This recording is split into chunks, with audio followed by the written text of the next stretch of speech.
O potencial de repouso, ele é negativo por causa desta configuração eletrônica, porém, ao analisarmos com mais atenção esse potencial, ele não permanece negativo, ele vai lentamente se despolarizando, como podemos ver aqui.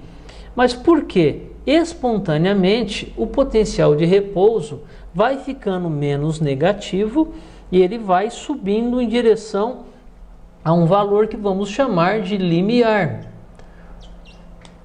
Caso o potencial atinja o limiar, será deflagrada um potencial de ação cardíaco. Vamos analisar esse momento aqui, que eu vou chamar esse momento aqui de A. O que acontece nesse momento A? Canais específicos da membrana são abertos nesse momento. São canais que não são muito bem entendidos. Esse canal é o canal IF, o I de corrente, F de Fanny, em inglês, Fanny é engraçado, é um canal que não se entende muito bem, mas é um canal que é ativado quando há uma hiperpolarização da célula, que é no exato momento de menos 60 milivolts. Quando a célula está em repouso, além desse vazamento de potássio, acontece o seguinte: esse canal se abre, é um canal não específico e ele deixa passar o potássio para fora, um vazamento de potássio, e deixa também passar para dentro o sódio. O sódio entra.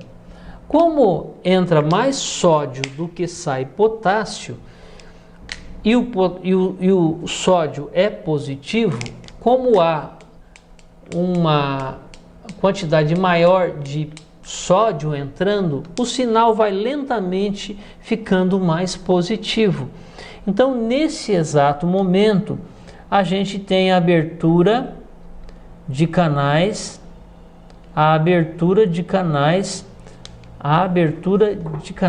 IF. São os canais IF, eles estão abertos. A abertura de canais IF. Abertura dos canais IF.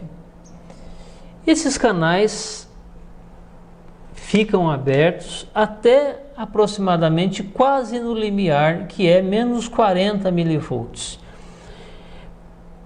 Canais de cálcio começam a serem abertos. Nós vamos ter a abertura de canais de cálcio logo antes do limiar, e aqui o fechamento de canais IF. Quando se toca a membrana, então, olha bem, a gente tem aqui em A nós temos a abertura desses canais IF e temos também a abertura de canais de cálcio.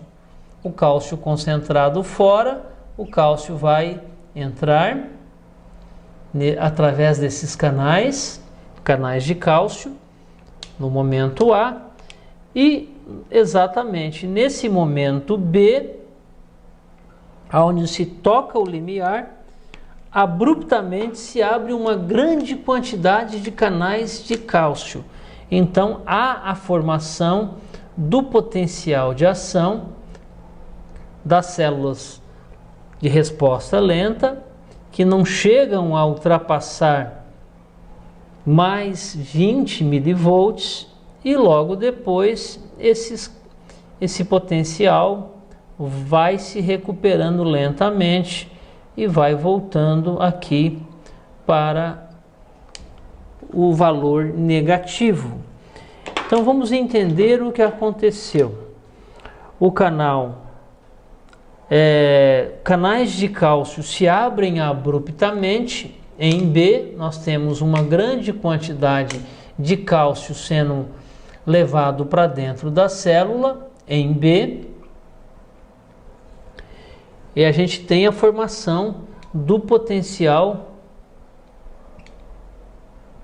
de ação das células de resposta lenta. Aqui em cima fecham-se canais de cálcio e abrem-se neste momento aqui, abrem-se canais de potássio. E assim, então, vamos chamar esse momento aqui de C e esse momento aqui de D. Em C fecham-se os canais, e em D abrem-se canais de potássio.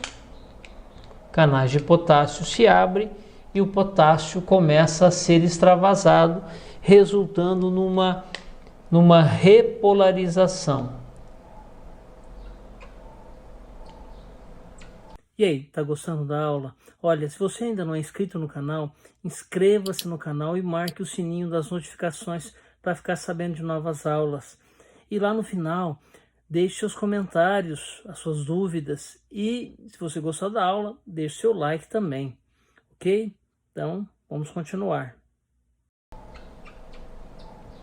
Este ponto B nós vamos chamar de despolarização. A despolarização. Na despolarização haverá uma inversão de cargas. Cargas positivas internamente, cargas negativas externamente. Haverá uma inversão de cargas e essa corrente, principalmente de sódio e de cálcio, serão então transmitidas para outras células, que serão os potenciais de ação. Os potenciais de ação serão transmitidas rapidamente para outras células através das junções comunicantes. Essas são as junções comunicantes dos discos intercalares e então os potenciais de ação serão transmitidos para as células vizinhas e assim por diante. Então esse é o potencial de ação espontâneo gerado nas células de resposta lenta que acontece no nódo sinoatrial e nódo atrioventricular. E aqui a gente tem então as junções comunicantes. Esse potencial espontâneo, que vai ficando cada vez mais positivo, ele é chamado de potencial marca-passo.